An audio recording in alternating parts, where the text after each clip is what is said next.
Hello, welcome to today's Instagram Live Summer Conversation series. On this summer conversation, I am really grateful to have a guest with me who I have had on the podcast before, who's going to be sharing a bit of an update. It looks like she's here now. She's very prompt. We love this. And her name is Vidya, and she's going to introduce herself as to her work in the world and what she does. I'm just going to welcome her on now.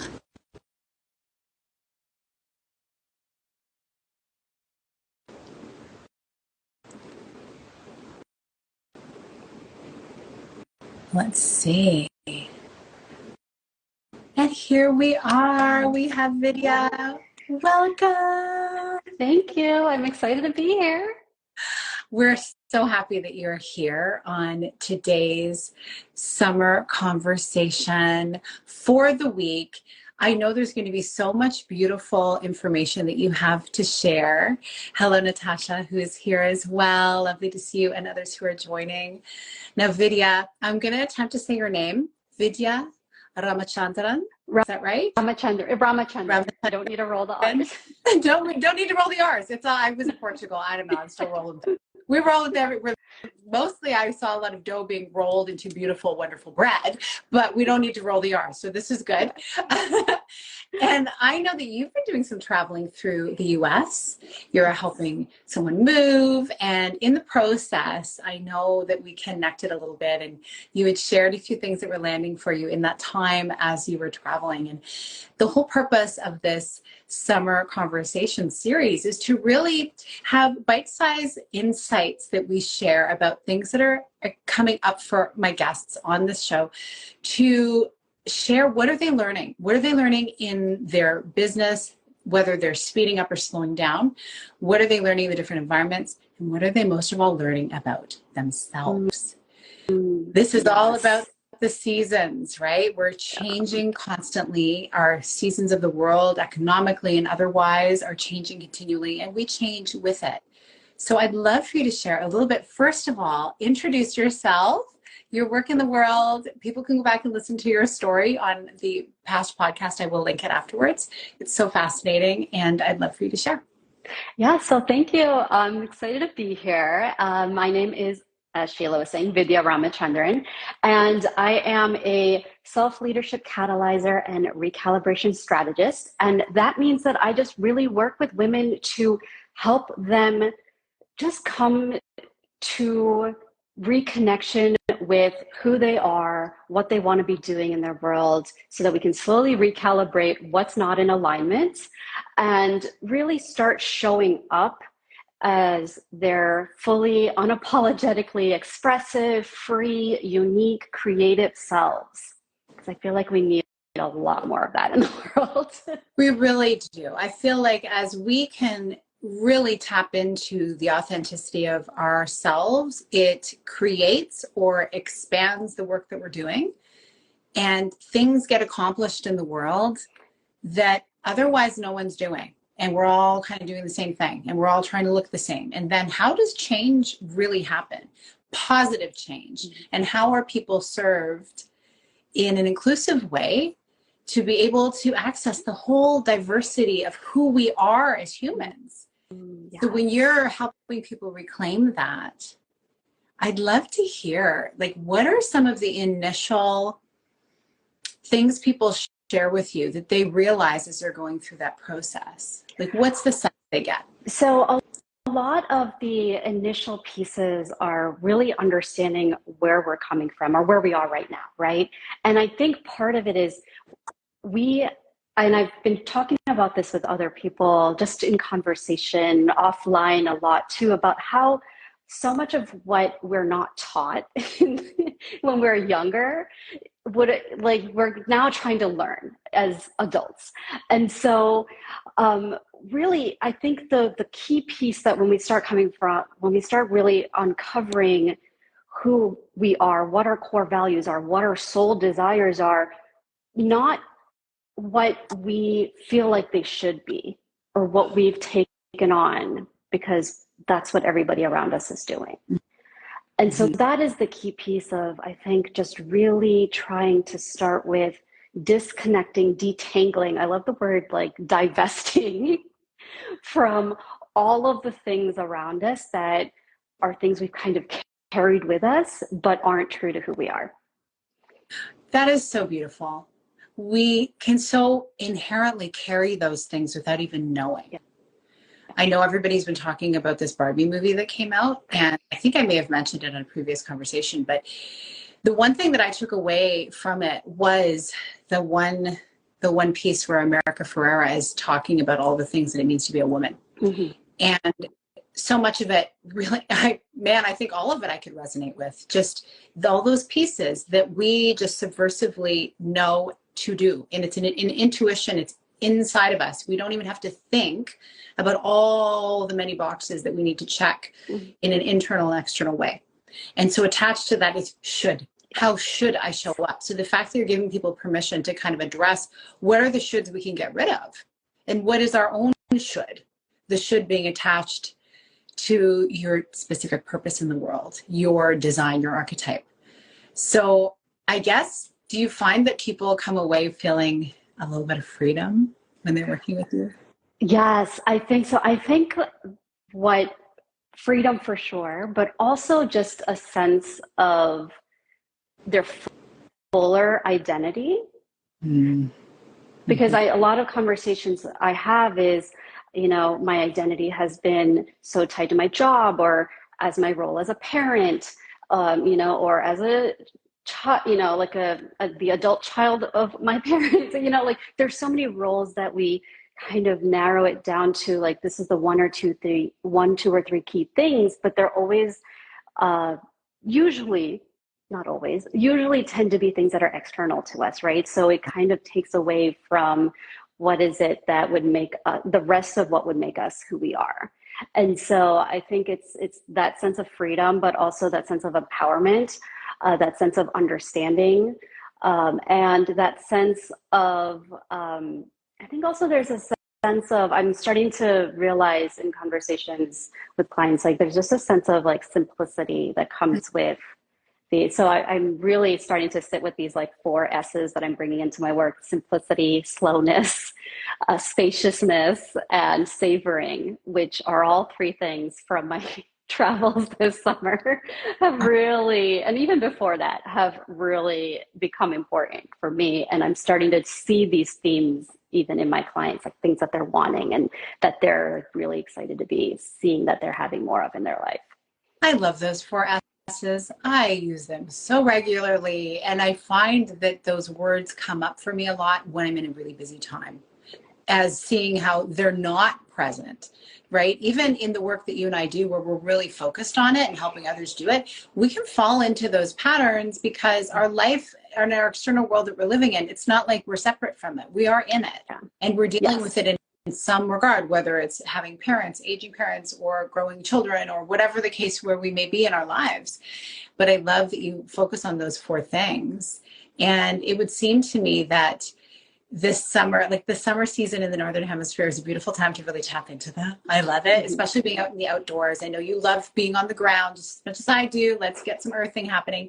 And for those who haven't heard it yet, please go back and listen to my conversation on the Connect with Sheila Botelho podcast with Vidya. I will link it later, because she talks about her unique perspective because of her own story that led her into this work of going from corporate to academia to then launching out on her own. And all along, people kind of wondering, so what, why, how, why are you doing this? You're so successful in all of these areas. And these are things that, again, probably felt like shoulds. And so now it's not ironic. It's totally by perfect design that you're now leading people into their own authenticity to step away from the should, because you were so immersed in it from like a societal and a cultural perspective as well. Yes. So listen to that. In the meantime, I want to tap into which S do you want to focus on most that you was elevated this summer? I think it was, to some extent, all of them.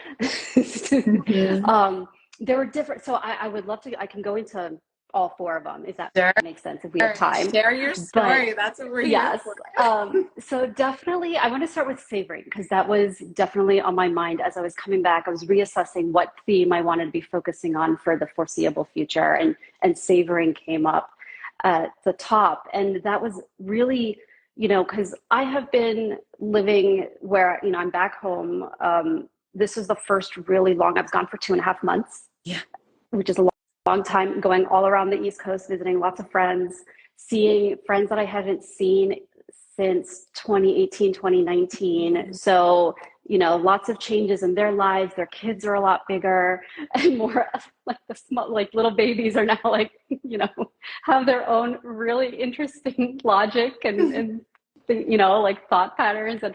And it was just really, I think the one piece of just savoring the time with my community, like my circle. Yeah. I mean, I spent several days with each person. Some of them, it was actually ended up being like a week or even a few weeks. And then I got to spend some time with my sister, helping her move. We drove, 17 hours from her old place to her new place.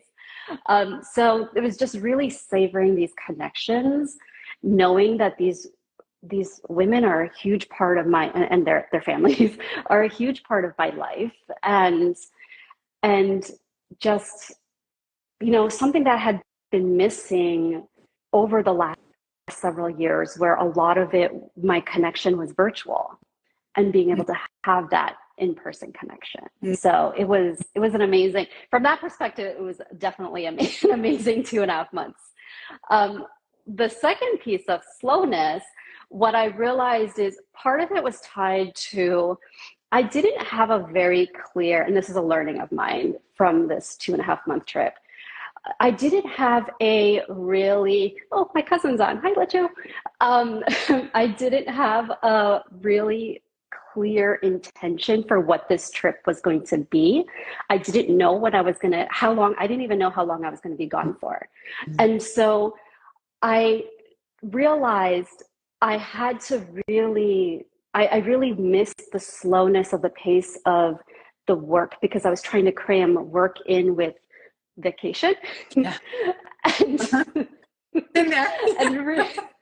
and really struggling with, how is it that I want to, I first thought of this trip as a working trip. And then I was like, but I want to be hanging out with my friends and doing all these fun things. And so it was trying to find that balance and realizing that slowness and stillness, like I kind of lost that inner quality, like stillness time and slowness time that I took for granted when I'm in my normal space of just me, my parents, and I have my work and the other activities that I do on a day-to-day routine. So there was really a learning around, okay, even in those, like I need to build these experiences that I'm going to be moving forward with that slowness baked in. Mm-hmm. Oh yeah, that is a real practice, because I find even when I'm intending to go slow and I get excited about something, even when I'm relaxed, I will go faster. And what I often will do is I may overload the schedule. My slow schedule becomes full of lots of good slow things, but then you need to rush from one thing to the next in order to do them all. So it is like that, being able to really delineate those lines. I guess that leads into the spaciousness piece, doesn't it? Yes. And spaciousness, I really, for me, was also, because again, there's a physical component, but then there's also the energetic component. So at home, one of the things I really missed being away for 2.5 months was my bedroom and my office, because I've intentionally created a very, there's just physically a lot of space.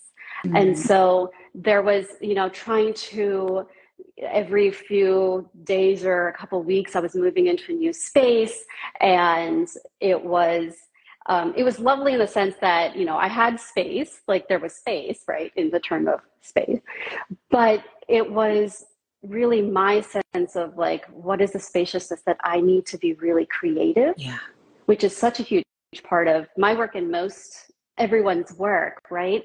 And really realizing that, that spaciousness is something that either I have to figure out how to cultivate in other people's spaces, or I need to change again my intention and focus on doing certain types of things, like the more creative work that I do when I am back in my space where I have the white space, for example. I so identify with this as well. Vidya, I feel like this conversation, you're kind of like you've been in my head. So it makes me wonder how many people listening, especially over creative entrepreneurial people listening, may feel the same, because there's one thing to say, oh, look, there's a chunk of time on the calendar. Great. That's the time I can do X, Y, Z. But we forget about scheduling in, and sometimes we can't schedule creativity, let's be honest, but leaving enough space to switch from whatever it was we were doing into what we're doing now, take a breath, get centered, and just kind of like be in the stillness to allow the ideas to download. And yeah, we might have a list. We'll do this, do this, do this. But creativity for me has never worked that way. Anytime I have a list of here's what I'm going to do, I'll be like, nice. And then I'll do something else. Yeah. So it's like, why bother? I mean, it's good that you write it down. It's nice to have a list, but I do find that I need to go with my design, my human design of manifesting generator is just really allowing the downloads to land and then taking a step into it. And that's where everything it doesn't feel like work. And anything that is on the list but just keeps getting pushed and pushed and pushed, it's like, maybe I'm not meant to be doing that. Or who else can do that for me? Because it's still a great idea. So I really identify with that. And I think it's almost like, when I was recently away, I didn't even bring my computer. I was like, I'm not even going to do any work. If something happens where I can get alone with my phone to ideate, wonderful, but I'm not going to count on it. So instead, I batched a whole bunch of things prior to my trip so that I could just be present. And of course, some ideas landed on the way while I was there. But then it's like totally, it's setting the intention so that you can fully rest and be fully present in the moment too. Yes. And then I will say the other thing I learned is it's taken me a long time. I've been back almost a month, and I'm still in the process of settling back in, processing, just decompressing. And so the spaciousness for that too, right? So like just building in, I did not realize it's going to take me this much time to still be just downloading and, just trying to get settled and back into the flow of things. And so that's also where that comes into play too, I think, is like also building that space so you're not expecting yourself to just jump back, unless that's how you work best. But at least for me, I know I need that time to slowly ease back in so that the ideas start coming back, and then I can start working on creating those. What a wonderful perspective and exercise really for each of us to identify, well, how do I work best? Because so often we're in just this mode, it's autopilot, we're not really thinking about it. But when you get out of your regular routine, and summer's a great time for it, like other holiday times are a great time for it, where you can step out of it and say, okay, how am I reintegrating? It's a great question. And it's fun that you get to guide people through this now. Like all of what you're experiencing is so much value that you get to pass on to your clients and to our listeners now too. It's a lot of practicing, right? Figuring out what works for you and then just continuing to practice it, I think. Yeah. So what is coming up for you in this next season? Like what are you getting grounded into so you can go and deliver, and anything new on the horizon? Yeah, so I'm doing some recalibration of my own and sitting with my frameworks and a lot of these ideas that have been coming through, like I said, like wanting to embed more of those S's into my work and into the deliverables that I'm creating and the offers I'm creating. And so I'm still working with a few clients, but I'm also slowly giving myself again space to create a group program that I'm working on, where it's really focused on helping people connect back to their energy and their what's important for them, what lights them up, so they have that vitality, and then they can really start, feeling fully resourced to, go about their work. Oh, that's great. Yeah, and it's wonderful you're coming about it from this experience of having had some rest yourself, because it totally re-energizes everything that you do when you do that. So I'd love to share more about it. I'll make sure that I include your Instagram handle in the comments here.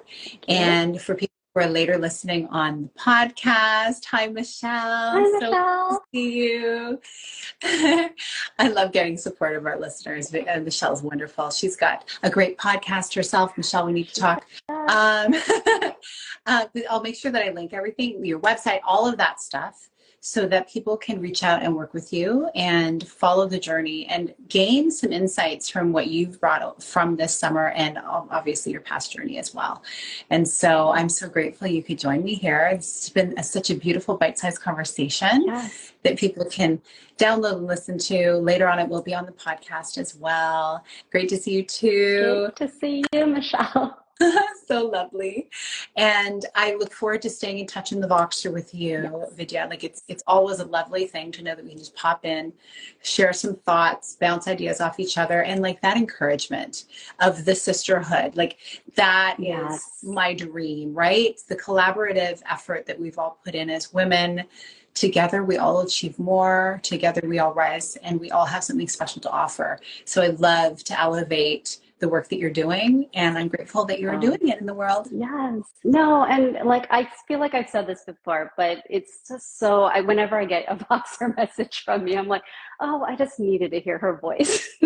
So there's such a great calming presence that you have that really, I think, all of your audience, your clients, everyone in community with you, I think we all benefit from that. So I just wanted to highlight that as well. Thank you.